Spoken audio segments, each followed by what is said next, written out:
ഈ വർഷത്തെ എക്സാംസ് പലതും അടുത്ത് വന്നിരിക്കുന്നു അല്ലേ. അപ്പോൾ നമുക്ക് മെയിനായിട്ട് 10th മെയിൻസിന്റെ എക്സാം പറയുമ്പോഴത്തേക്ക് സെക്രട്ടറിയുടെ എക്സാം ഉണ്ട്. അതേപോലെ VFAയുടെ എക്സാംസ് ഒക്കെ ഇനി വരുന്നുണ്ട്. ഇനി അടുത്ത പ്രിലിംസ് വെച്ചിട്ട് VFA എക്സാം, അതേപോലെ കമ്പനി ബോർഡ് LGS പോലുള്ള എക്സാംസ് ഒക്കെ കണ്ടിന്യൂസ് ആയിട്ട് വന്നു പോകും. അപ്പോൾ കുറച്ച് നാളൊരു LDCയും LGS ഒക്കെ കഴിഞ്ഞിട്ടൊരു ബ്രേക്കിൽ നിൽക്കുമായിരുന്നു. അപ്പോഴത്തേക്ക് ഇനിയുള്ള എക്സാംസിന് നമുക്ക് ഒരു പ്രിപ്പറേഷൻ ഒരു സ്ട്രോങ് ഇതായിട്ട് കൊണ്ടുപോകണം. അപ്പോൾ അതിൽ നമ്മളെ സംബന്ധിച്ചുള്ള ഏറ്റവും വലിയ തടസ്സമായിട്ട് വരുന്ന ഒരു കാര്യമുണ്ട്. അതായത് നമ്മൾ പ്രിപ്പറേഷൻ ശരിയായിട്ടാണോ പോകുന്നത്, ഇല്ലെങ്കിൽ പ്രിപ്പറേഷൻ ഫെയിലിയറിലോട്ട് പോകുമോ, തോൽവിയിലോട്ട് പോകുമോ എന്നുള്ള ഡൗട്ടിൽ നിൽക്കുന്ന ഒരു സിറ്റുവേഷൻ പലർക്കും വരാറുണ്ട്. അതായത് ഞാൻ കറക്റ്റായിട്ടാണ് പ്രിപ്പയർ ചെയ്യുന്നത്, അതോ ഞാൻ പ്രിപ്പയർ ചെയ്യുന്നതിൽ എന്തെങ്കിലും മിസ്റ്റേക്ക് ഉണ്ടോ, ആവശ്യത്തിന് സമയം ഞാൻ പ്രിപ്പയർ ചെയ്യുന്നില്ലേ എന്നുള്ളൊരു തോന്നൽ വരാറുണ്ട്. ഈ ഒരു സ്റ്റേജിൽ നിൽക്കുന്നവരാണ് നമ്മൾ പലരും. അപ്പോൾ ഈ ഒരു സ്റ്റേജിന് പ്രധാന കാരണമായിട്ട് വരുന്നതെന്ന് പറഞ്ഞാൽ നമ്മുടെ മടി തന്നെയാണ്. നമ്മുടെ മടി എങ്ങനെയാണ് ഈ ഒരു സ്റ്റേജിനെ സാധൂകരിക്കുന്നത് എന്നുള്ള കാര്യം ഞാൻ പറഞ്ഞുതരാം. അപ്പോൾ നമ്മൾ ഒരു 1,00,000 പേര് എക്സാം എഴുതുന്നുണ്ടെങ്കിൽ 1,00,000 പേരും പല സ്റ്റേജിൽ ഉള്ള ആൾക്കാരായിരിക്കും. ചിലവർ പല ജോലികൾ ചെയ്യുന്നവർ, ചിലവർ റൂട്ട് വർക്കുകൾ, അതായത് സൈറ്റ് വർക്ക്, പുറം ജോലികൾ എന്ന് പറയുമ്പോഴത്തേക്ക് നമ്മളിപ്പം ഓഫീസിന് പുറത്തുള്ള ജോലികൾ ചെയ്യുന്നവരുണ്ടാവും. അവർക്ക് ഒട്ടും ടൈം ചിലപ്പോൾ വെക്കാനായിട്ടുണ്ടാവില്ല. അതേപോലെ വീട്ടമ്മമാരുണ്ടാവും. അതേപോലെ റെഗുലറായിട്ട് PSC പഠിക്കുന്നവർ ഉണ്ടാവും. അപ്പോൾ റെഗുലറായിട്ട് പഠിക്കുന്നവരോട് ഒരു കാര്യം എനിക്ക് പറയാനുള്ളതെന്ന് വെച്ച് കഴിഞ്ഞാൽ, ഒരിക്കലും റെഗുലറായിട്ട് പഠിക്കുന്നത് ഒരു മോശം കാര്യമല്ല. നിങ്ങൾ പ്രൈവറ്റിനോ ഇല്ലെങ്കിൽ ബിസിനസ്സിനോ ഒന്നും ചെയ്യാതെ റെഗുലറായിട്ട് പഠിക്കുക എന്ന് പറയുന്നത് ഒരു ശരിക്കും പറഞ്ഞു കഴിഞ്ഞാൽ അതൊരു നല്ല ടെക്നിക്കാണ്, ഒരിക്കലും ഒരു മോശം ടെക്നിക്കല്ല.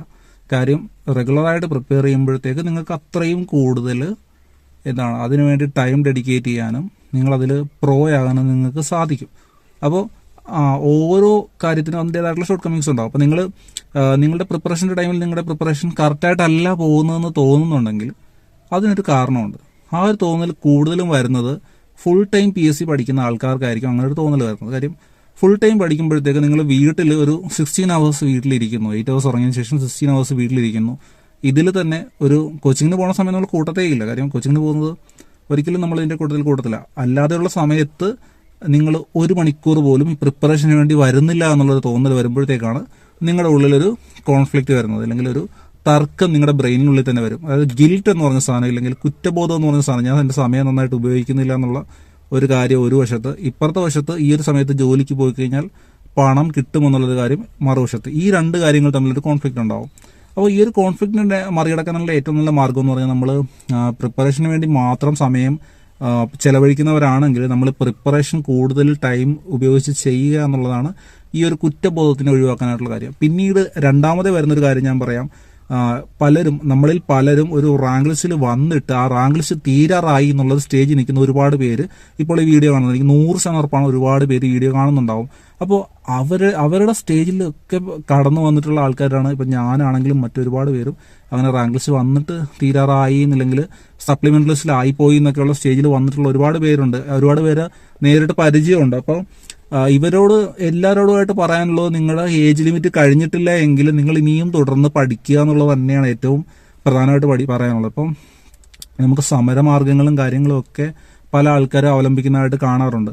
അതിനെക്കുറിച്ച് സപ്പോർട്ട് ചെയ്യുകയോ എതിർക്കുകയോ ഒന്നും ഞാൻ ചെയ്യുന്നില്ല. അത് ഒരു അധ്യാപകൻ എന്നുള്ള നിലയ്ക്ക് എൻ്റെ വിഷയമേ അല്ല. നമ്മുടെ വിഷയം എന്ന് പറഞ്ഞു കഴിഞ്ഞാൽ, പഠിക്കുമ്പോൾ നമ്മളുടെ പഠനം ടോപ്പായി നമുക്ക് ജോലി കിട്ടും വരെ നമ്മൾ പഠിക്കുക എന്നുള്ളത് ആണ് നമ്മളെ സംബന്ധിച്ചുള്ള ഏറ്റവും പ്രധാനം കാര്യം.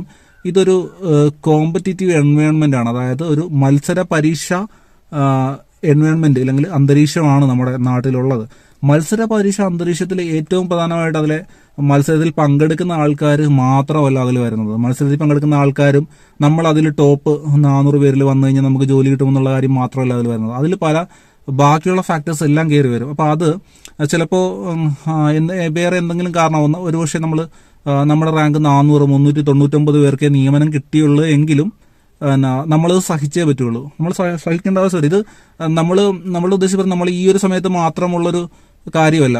മുമ്പും ഇതേപോലെയുള്ള പ്രശ്നങ്ങളുണ്ടായിരുന്നു. ഇതിനു മുമ്പേ എന്ന് പറയുമ്പോഴേക്കും 4 വർഷം 5 വർഷം മുമ്പിൽ പുറകിലോട്ട് പോവുകയാണെങ്കിൽ ഉണ്ടായിരുന്ന പ്രശ്നം എന്ന് വെച്ച് കഴിഞ്ഞാൽ ഒരു 1800 പേരെയൊക്കെ ലിസ്റ്റിൽ ഉൾപ്പെടുത്തും, ഇല്ലെങ്കിൽ 1500 പേരെയൊക്കെ നമ്മുടെ ഒരു ലിസ്റ്റിൽ ഉൾപ്പെടുത്തിയിട്ട് അതിലൊരു 400 പേർക്കൊക്കെ നിയമനം കൊടുക്കാനാവുള്ളൂ എന്ന് വരുമ്പോഴത്തേക്ക് ബാക്കിയുള്ള എല്ലാവരും ഡിപ്രസ്ഡ് ആവും, എല്ലാവരും ഡിപ്രഷനിലോട്ട് പോകും. അപ്പോൾ ഇപ്പം ചെയ്യുന്നതെന്ന് വെച്ച് കഴിഞ്ഞാൽ, ഇപ്പം ചെയ്യുന്നത് ശരിയോ തെറ്റോ എന്നുള്ളതല്ല, ഇപ്പം ചെയ്യുന്നത് ഏകദേശം ആ ഒരു അഡ്വൈസ് പോകാൻ സാധ്യതയുള്ളവരുടെ എണ്ണത്തിൽ റാങ്ക് ലിസ്റ്റ് വെട്ടിച്ചുരുക്കുന്ന നയം ആണ് ഇപ്പോൾ കൊണ്ടുപോകുന്നത്. ആ ഒരു നയം വരുമ്പോഴത്തേക്ക് ഡിപ്രഷനിലോട്ട് പോകുന്നവരുടെ എണ്ണം കുറയും എന്നുള്ളൊരു രീതിയിൽ നമുക്ക് അങ്ങനെ കാണാനേ നിവൃത്തിയുള്ളൂ. അതുകൊണ്ടാണ് ഞാൻ പറയുന്നത്, അങ്ങനെ കാണുമ്പോഴത്തേക്ക് നമ്മൾ എപ്പോഴും ഉള്ളിൽ കാണേണ്ട ഒരു കാര്യമുണ്ട്. എന്നോട് കഴിഞ്ഞ ദിവസം കമന്റിലൂടെ ഒരു സബ്സ്ക്രൈബർ ഇങ്ങനെ പറഞ്ഞൊരു കാര്യമാണ്, ഈ റാങ്ക് ലിസ്റ്റ് തീർന്നു കഴിഞ്ഞാൽ ലൈഫ് തീർന്നു എന്നുള്ള രീതി. റാങ്ക് ലിസ്റ്റുകൾ തീർന്നാൽ ലൈഫ് തീരില്ല. റാങ്ക് ലിസ്റ്റുകൾ തീർന്നു കഴിഞ്ഞാൽ നമ്മുടെ ഒരു അധ്യായം ചിലപ്പോൾ തീരും. ജീവിതത്തിൽ ഒരു അധ്യായമായിരിക്കും ചിലപ്പോൾ PSC പഠിക്കുന്ന കാലയളവ്. PSC പഠിക്കുന്ന കാലയളവ് തീർന്നു കഴിഞ്ഞാൽ ചിലപ്പോൾ നമ്മൾ മറ്റു കാര്യങ്ങളിലോട്ട് പോകേണ്ടി വരും. അപ്പോൾ അതിലോട്ടൊന്നും പോകണ്ട. നമുക്കത് ഏജ് ലിമിറ്റ് കഴിഞ്ഞു കഴിഞ്ഞാൽ പിന്നെ നമുക്ക് യാതൊന്നും ചെയ്യാനില്ല എന്നുള്ളത് തന്നെയാണ് ഏറ്റവും പ്രധാനം. യാതൊന്നും ചെയ്യാനില്ലാത്തപ്പോൾ നമ്മൾ പിന്നെ ഹെൽപ്ലെസ് ആയിട്ടുള്ളൊരു കാര്യത്തിന് വേണ്ടിയിട്ട് നമ്മൾ അധികം സമയം ചിലവഴിക്കരുത്. ഉദാഹരണത്തിന് ഗൂഗിളിൽ ചില സെർച്ചൊക്കെ വരാറുണ്ട്, how to sleep for 6 hours in 4 hours എന്നൊക്കെ പറഞ്ഞ്. അതായത് 6 മണിക്കൂർ എങ്ങനെ 4 മണിക്കൂറുള്ള ഉറങ്ങാം. അതിന് ഗൂഗിളിന് വല്ല ഉത്തരം പറയാൻ പറ്റുമോ? ഇല്ല. അതേപോലെയുള്ള ചില സോൾവ് ചെയ്യാൻ പറ്റാത്ത ചില പ്രശ്നങ്ങൾ ലൈഫിൽ വരാതെ റാങ്ക് ലിസ്റ്റ് തീരുന്നതിൻ്റെ ഒപ്പം നമ്മൾ ഏജ് ലിമിറ്റും കഴിഞ്ഞു, അങ്ങനെയുള്ള പ്രശ്നങ്ങൾ വരുമ്പോഴത്തേക്കും നമുക്ക് യാതൊന്നും ചെയ്യാനില്ലാത്ത അവസ്ഥകൾ ഒരുപാട് നമ്മുടെ ജീവിതത്തിൽ വരും. ഉറപ്പായിട്ടും വരും. നമ്മളിപ്പോൾ എന്തെങ്കിലും ഒരു സ്ഥലത്ത് നമുക്ക് നീന്താൻ അറിയാത്തപ്പോഴത്തേക്ക് നമ്മൾ വെള്ളത്തിലോട്ട് വീണ് പോകുന്നു. അവിടെയെങ്ങും ആരുമില്ല, നമുക്കൊന്നും ചെയ്യാനില്ല എന്നുള്ളത് തന്നെ വാസ്തവം. നീന്തൽ അറിയാത്ത ഒരാൾ വെള്ളത്തിലോട്ട് വീണ് പോകുന്നു, വലിയൊരു ജലാശയമാണ്, ചുറ്റും ആരുമില്ല, നമുക്കൊന്നും ചെയ്യാനില്ലാത്ത സാഹചര്യങ്ങൾ വരും ലൈഫിൽ. ആ ഒരു സാഹചര്യങ്ങളിൽ നമ്മൾ ഏറ്റവും പ്രധാനമായിട്ട് മനസ്സിലാക്കേണ്ടത് ജീവിതത്തിൽ അങ്ങനെയുള്ള സാഹചര്യങ്ങളും മോശം സാഹചര്യങ്ങളും നല്ല സാഹചര്യങ്ങളും ഒരു മിക്സാണ് ജീവിതം എന്ന് പറയുന്നത്. പിന്നെ നിങ്ങളുടെ ഭാഗ്യക്കേട് കൊണ്ടല്ല നിങ്ങൾ ഏജ് ലിമിറ്റ് ആകുന്നത് പ്രായം എന്നുള്ളൊരു നാച്ചുറൽ ഫാക്ടർ അങ്ങനെ കൂടി വരുന്നതുകൊണ്ട് നിങ്ങൾ ഏജ് ലിമിറ്റ് ആകുന്നത്. അല്ല, നിങ്ങളുടെ ഭാഗ്യക്കേട് കൊണ്ടല്ല നിങ്ങളുടെ റാങ്ക് ലിസ്റ്റ് വന്നിട്ട് ഏജ് ലിമിറ്റ് ആകുന്നത്. നിങ്ങൾക്ക് PSC എന്ന് പറയുന്നത് is just A part of game, ഒരു ഗെയിമിന്റെ പാർട്ടാണ്. നിങ്ങൾ ജീവിതത്തിൽ കുറച്ച് നാൾ കഴിയുമ്പോഴത്തേക്ക് നിങ്ങൾ അതിലും ഉയർന്ന സാഹചര്യങ്ങളിൽ എത്താൻ സാധിക്കും ചിലപ്പോൾ.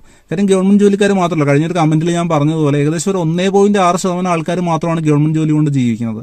ബാക്കി 98.4% ആൾക്കാർ മറ്റു ജോലികൾ ചെയ്താണ് ജീവിക്കുന്നത്. അപ്പം നിങ്ങൾ ഏജ് ലിമിറ്റ് കഴിഞ്ഞവർ അങ്ങനെ ഒരു കാര്യം നിങ്ങൾ ശ്രദ്ധിക്കേണ്ടതായിട്ടുണ്ട്.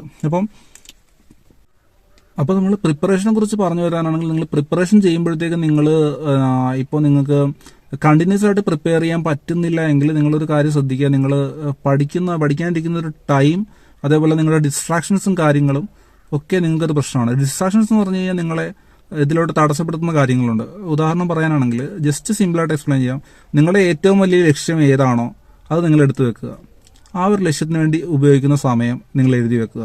നിങ്ങളുടെ ഏറ്റവും വലിയ ലക്ഷ്യം ഇപ്പോൾ ഇന്ന കാര്യമാണ്, ഇപ്പോൾ ഒരു എക്സാം വിജയിക്കുക എന്നുള്ളതാണ് നിങ്ങളുടെ ഏറ്റവും വലിയ ലക്ഷ്യം എന്ന് വിചാരിക്കുക. ഇല്ലെങ്കിൽ നിങ്ങളുടെ ലക്ഷ്യം എന്ത് വേണം ആയിക്കോട്ടെ. അപ്പോൾ ആ ലക്ഷ്യം എഴുതി വെക്കുക. അതിന്റെ ടൈം, അതിനുവേണ്ടി നിങ്ങൾ ഒരു ദിവസം എത്ര ടൈം മെനക്കെടുന്നുണ്ട്. ഇപ്പോൾ 1.5 മണിക്കൂറാണ് ദിവസം മെനക്കെടുന്നത്. ബാക്കിയുള്ള കാര്യങ്ങളും ടൈമും എഴുതി വെക്കുക. മൊബൈൽ ഫോൺ ഉപയോഗിക്കാൻ വേണ്ടി ഒരു 6 മണിക്കൂറെന്ന് എഴുതി വെക്കുക. അതേപോലെ നിങ്ങളുടെ പ്രഭാത കർമ്മങ്ങളും അതേപോലെ ഫുഡ് കഴിക്കലും ഉറക്കം ഒഴികെയുള്ള കാര്യങ്ങളെ കുറിച്ചാണ് നമ്മൾ പറയുന്നത് കേട്ടോ.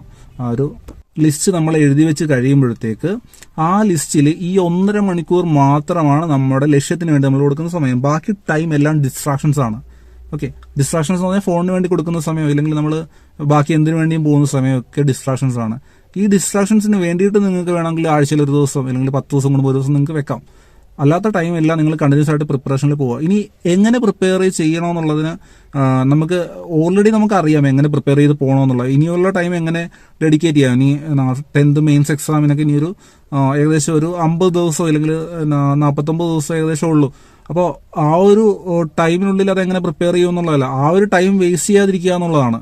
പിന്നീട് വരുന്ന ഈ എക്സാംസിനെല്ലാം ഒരു കാര്യം നിങ്ങൾ ശ്രദ്ധിക്കുക. നിങ്ങളുടെ ഏജ് ലിമിറ്റ് കഴിയാറായോ ഇല്ലെങ്കിൽ നിങ്ങൾ ഒരു റാങ്ക് ലിസ്റ്റിലുണ്ടോ അതൊന്നും ഒരു ഫാക്ടറല്ല. നിങ്ങൾക്ക് അഡ്വൈസ് ലെറ്റർ കയ്യിൽ കിട്ടുന്നത് വരെ അല്ലെങ്കിൽ അപ്പോയിന്റ്മെന്റ് ലെറ്റർ കയ്യിൽ കിട്ടുന്നത് വരെ പഠിക്കുക എന്നുള്ളത് ഒരു PSCയുടെ ഒരു ഏറ്റവും പ്രധാനപ്പെട്ട നിയമമാണ്. കാര്യം നിങ്ങളുടെ റാങ്ക് എന്ത് തന്നെ ആയിക്കോട്ടെ, ഇപ്പോൾ LDCക്ക് ഒരു 100 റാങ്ക് നിങ്ങൾക്ക് വരാൻ ചാൻസ് ഉണ്ട്, അല്ലെങ്കിൽ 200 റാങ്ക് നിങ്ങൾക്ക് വരാൻ സാധ്യതയുണ്ട്.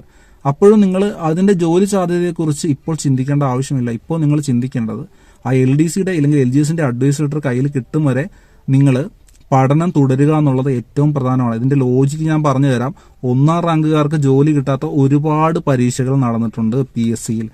സിമ്പിൾ ഉദാഹരണം പറയുകയാണെങ്കിൽ കഴിഞ്ഞ എക്സൈസ് എക്സാം എഴുതിയവർക്ക് അറിയാം, റാങ്ക് ലിസ്റ്റ് തീരാറായി നിൽക്കുന്ന ഒരു അവസ്ഥയിൽ 2-3 നിയമനങ്ങൾ മാത്രം പല ജില്ലകളിലും പോയിട്ടുള്ള ജില്ലകളുണ്ട് എക്സൈസിന്. അപ്പോൾ നിങ്ങളൊന്ന് ചിന്തിച്ചു നോക്കുക എത്രത്തോളം അവരുടെ മൈൻഡ് ഇതായിട്ട് പോകുന്നുണ്ട്. അപ്പോൾ മൈൻഡ് പോകുമ്പോഴത്തേക്ക് നമ്മൾ ഓട്ടോമാറ്റിക്കലി ആ ഒരു മൈൻഡ് ഒരു ഇതിലോട്ട് പോകും, മോശം വ്യവസ്ഥയിലോട്ട് പോകുമ്പോൾ നമ്മൾ മൈൻഡിനെ അനുസരിക്കുക എന്നുള്ളതല്ല. ക്ലിയർ ആണോ? ആ ഒരു ഡൈവേർട്ടിങ് നമ്മൾ നടത്തണം. അതായത് മനസ്സൊരു മോശം ഇതിലോട്ട് പോകും. മനസ്സ് രണ്ട് രീതിയിൽ പോവാം. അതിപ്പോൾ നമുക്കൊരു മോശം കാര്യം സംഭവിക്കുമ്പോഴത്തേക്ക് മനസ്സ് ആരോടും ഒന്നും പറയാതെ മനസ്സിൽ ഒതുക്കി ഡിപ്രഷനിലോട്ട് പോവാം, ഇല്ലെങ്കിൽ അതിനോട് പ്രതികരിച്ച് ഒരു ഓവർ ഇതിലോട്ട് പോവാം. രണ്ട് രീതിയിൽ മനസ്സ് പോവാം. നമുക്ക് രണ്ടുമല്ല ആവശ്യം. നമുക്ക് വേണ്ടത് സംയമനം, ഇടയ്ക്ക് നിൽക്കുന്ന സംയമനമാണ് ആവശ്യം. സംയമനം എന്ന് പറഞ്ഞാൽ നമ്മളെ സംബന്ധിച്ചോളം ഇതിനോടുള്ള പ്രതികരണവും കാര്യങ്ങളെക്കാളും കൂടുതൽ നമുക്കൊരു ജോലി വാങ്ങിക്കുക എന്നുള്ളതാണ് ഏറ്റവും പ്രധാനം. നമ്മൾ ആ ഒരു ടൈമിൽ റാങ്ക് ലിസ്റ്റിന്റെ വർക്കിന് വേണ്ടിയൊക്കെ നിങ്ങൾ ശ്രമിച്ചിട്ട് നിങ്ങൾ ബാക്കിയുള്ള ടൈമും പഠിച്ചിട്ട് അടുത്ത എക്സാമിന് ഒരു ജോലിയിലോട്ട് പോകുക എന്നുള്ളത് ശ്രദ്ധിക്കുക. ക്ലിയർ ആണോ? അതിന് വേണ്ടിയിട്ട് നിങ്ങൾക്ക് ഒരു പഠിക്കാനായിട്ട് ഏറ്റവും കൂടുതൽ പ്രൊഡക്റ്റീവ് ആയിട്ടുള്ള ടൈം നിങ്ങൾ കണ്ടെത്തുക. ആ ഒരു ടൈമിൽ പഠിക്കുക എന്നുള്ളത് ഏറ്റവും പ്രധാനമാണ്. നിങ്ങളിപ്പോൾ രാവിലെ എഴുന്നേൽക്കാൻ പറ്റുന്ന ആളാണെങ്കിൽ രാവിലെ തന്നെ പഠിക്കുക. ഞാൻ പലവട്ടം ആവർത്തിച്ച് പറഞ്ഞിട്ടുള്ള കാര്യം, രാവിലെ 5 മണിക്ക് എണീക്കാൻ പറ്റുന്ന ഒരാളാണെങ്കിൽ 5 to 7 തന്നെ പഠിക്കുക. പിന്നെ നിങ്ങൾ ഫുൾ ടൈം പഠിക്കുന്ന ഒരാളാണെങ്കിൽ നിങ്ങൾ കണ്ടിന്യൂസ് പ്രിപ്പയർ ചെയ്ത് പോവുക. ഒരിക്കലും ഒരു ഗ്യാപ്പ് ഇടരുത്. ഒരാഴ്ച ഇല്ലെങ്കിൽ 4 ദിവസം ഗ്യാപ്പ് വന്നു കഴിഞ്ഞാൽ തന്നെ നമ്മുടെ പഠനം പൂർണ്ണമായും കുളമാവും. അപ്പോഴത്തേക്ക് ഞാൻ കഴിഞ്ഞൊരു വീഡിയോയിൽ ഒരു റാങ്ക് ഫെയിലിന്റെ കാര്യം പറഞ്ഞായിരുന്നു. നമ്മുടെ ഒരു സോഡിയാക് PSCയുടെ ഒരു റാങ്ക് ഫെയിൽ ഉണ്ടായിരുന്നു. അതായത് പ്രീവിയസ് ഇയർ ക്വസ്റ്റ്യൻസ് വെച്ചിട്ട് അതിന്റെ എക്സ്പ്ലനേഷനും റിലേറ്റഡ് ക്വസ്റ്റ്യൻസും വെച്ചിട്ട് റാങ്ക് ഫെയിൽ ഉണ്ടായിരുന്നു. അപ്പോൾ സോഡിയാക്കിന്റെ നല്ലൊരു റാങ്ക് ഫെയിൽ, ഒരു ഗ്രീൻ കളർ റാങ്ക് ഫെയിൽ, ഞാനത് അതിന്റെ പിക്ചർ ഇവിടെ കാണിക്കുന്നുണ്ട്. ആ ഒരു റാങ്ക് ഫെയിൽ നല്ല റാങ്ക് ഫെയിൽ. അത് ഞാൻ നോക്കിയിട്ട് ഞാൻ വീട്ടിൽ വാങ്ങിച്ചായിരുന്നു. ആ റാങ്ക് ഫെയിൽ നോക്കിയിട്ട് ഒരു 1000 പേജുകളോ മാത്രമേ ഉള്ളൂ. ആ ഒരു 1000 പേജ് കൊണ്ട് 10th മെയിൻസിന്റെ എല്ലാ ടോപ്പിക്കും അതിൽ കവർ ആവുന്നുണ്ട്. എല്ലാ ചോദ്യങ്ങളും, ആവശ്യമുള്ള എല്ലാ ചോദ്യങ്ങളും കവർ ആവുന്നുണ്ട്. നിങ്ങൾക്കത് വേണമെങ്കിൽ ഓൺലൈനായിട്ടോ അല്ലെങ്കിൽ ബുക്ക് ഷോപ്പിൽ നിന്നൊക്കെ വാങ്ങിച്ച് ആ ഒരു ബുക്ക് തന്നെ ധാരാളമായിരിക്കും. അത് നോക്കാനാണെങ്കിൽ ഒരു 20 പേജ് വെച്ച് പഠിച്ചാൽ തന്നെ, അല്ലെങ്കിൽ 25 പേജ് വെച്ച് പഠിച്ചാൽ തന്നെ 40 ദിവസം കൊണ്ട് ഒരു 1000 പേജ് തീരും. അതിൽ 1000 പേജ് നിങ്ങൾക്ക് ആവശ്യമുള്ളത് മാത്രം ടിക്ക് ചെയ്ത് പഠിച്ചാൽ മതിയാവും. അപ്പോൾ 10th മെയിൻസിനെ സംബന്ധിച്ചോളം അത് തന്നെ ധാരാളമായിരിക്കും. ഇങ്ങനെയുള്ള രീതിയിൽ നിങ്ങളുടെ പ്രിപ്പറേഷൻ സ്ട്രോങ് ആയിട്ട് കൊണ്ടുപോകാം. നിങ്ങൾ എപ്പോഴും ഗൈഡൻസിന് വേണ്ടിയിട്ട് നിങ്ങൾ കാത്തിരിക്കേണ്ട. നിങ്ങൾ ഗൈഡൻസ് എന്നുള്ളതല്ല, നിങ്ങൾ ആ ഒരു പ്രിപ്പറേഷന് വേണ്ടിയിട്ടുള്ള കാര്യങ്ങൾ മുന്നിട്ട് ഇറങ്ങുക. അതിന് വേണ്ടിയിട്ട് പ്രിപ്പയർ ചെയ്ത് സ്ട്രോങ് ആയിട്ട് കാര്യങ്ങൾ കൊണ്ടുപോകുക എന്നുള്ളത് ഏറ്റവും പ്രധാനമാണ്.